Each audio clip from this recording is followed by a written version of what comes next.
In this lecture, I want to talk about 3 more strategies to adopt the right mindset as you deal with conflict. And remember that the more of these strategies you learn, the more adept you're becoming, the better able you're going to be to open up sensitive conversations and work them through to a successful outcome. So strategy 5 is to examine your trust paradigm. You relate to others from one of 2 frames of reference. One is based on core beliefs of mistrust and alienation. You see other people as adversaries with whom you must compete or for whom you have to protect yourself. It's particularly easy to believe this paradigm if you came from a hard upbringing or if you've had experiences in which you were exploited. The second frame of reference is based on core beliefs of trust and unity. You see that what unites you is greater than what divides you. The motives of other people, I mean to say, are basically good and similar to your own. You want the same things out of life. Other people are allies rather than adversaries. That said, I do believe there are malicious people in this world, and so I'm not asking you to be naive. But the majority of people with whom you and I interact on a daily basis cannot be considered evil. Even actions we dislike from them are usually due to fear, ignorance, or a poor choice of tactics rather than an evil nature. However, as I shared with you in the collusion lecture, we have a tendency to attribute negative motives to people with whom we're in conflict and positive motives to ourselves.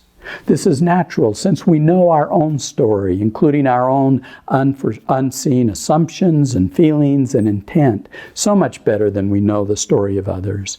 And this tendency sets us up to be more mistrusting and suspicious of others. And yet it's so much more helpful to make positive assumptions, to believe that others' intent is good. Because the truth is, whichever attitude you adopt, I can trust people, I can't trust people, will become a self-fulfilling prophecy. Fear and alienation breed more alienation. Trust and goodwill bring more trust and goodwill. If we view other people primarily from mistrust, then we experience win-lose interactions. On the other hand, if our essential view of others is trust and unity, we come across differently. We perceive differently and are much more likely to create win-win interactions. Strategy 6 is to commit to collaboration.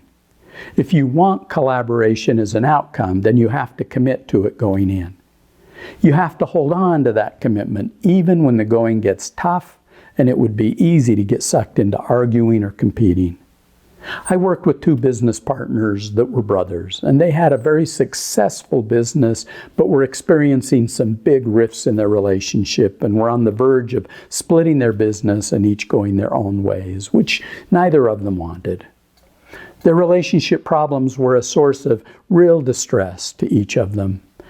When they first came in, they expressed a lot of anger, alienation, which actually had a long history going back to boyhood when they actually got into fistfights. After a couple of sessions, I brought a broom handle.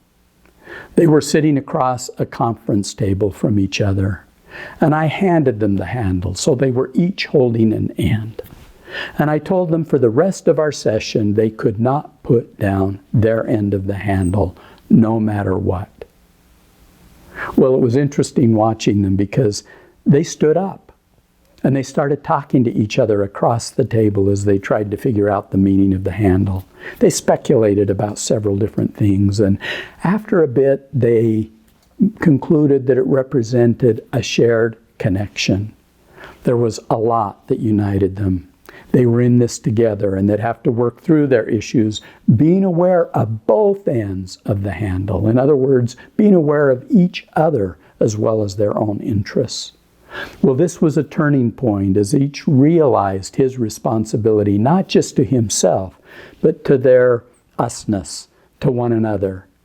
My intervention worked as the brothers actually embraced one another and committed to discuss their issues in a way that took into account both ends of the stick, in a way that was collaborative, not divisive. They talked through some really deep and sensitive issues that day, and on following sessions, and were committed. They remained committed to supporting each other. Well, being committed to collaboration is not about stifling disagreements. We can disagree vehemently at times. Collaboration is knowing that our disagreement is about issues and not the relationship. Holding that as context makes all the difference during negotiating. Strategy 7 is being clear about the outcomes you desire during your negotiations. By outcomes, I'm not talking solutions. In fact, going into a particular negotiation committed to a particular solution is not a good way to start. I think we should do X, set your partner up to say, no, I think we should do Y. You've both taken positions like tastes great, less filling. And you'll now argue those positions and try to coerce the other person to adopt your point of view without building shared understanding, without understanding the perspectives and issues involved from one another's point of view as you make a decision. So when I talk about collaboration, I'm talking about process and relationship outcomes. Negotiations are about more than just a final solution. For example, if I'm talking to my son, a relationship outcome might be an increase in trust or even enhanced self-esteem. I go into my conversation with him knowing that those are some of the outcomes that I want. I want to build trust. I want to support him in feeling good about himself. If I'm working out an issue with my staff, an outcome might be an increase in personal accountability or higher commitment to shared goals or learning around a business issue. With my boss, it could be to help him or her feel my support or to gain his or her confidence or to open up channels of communication.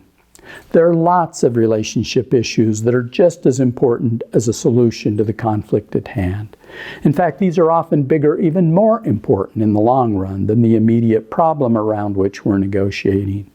By being clear about such outcomes, my communication will be more deliberate and more likely to succeed on multiple fronts.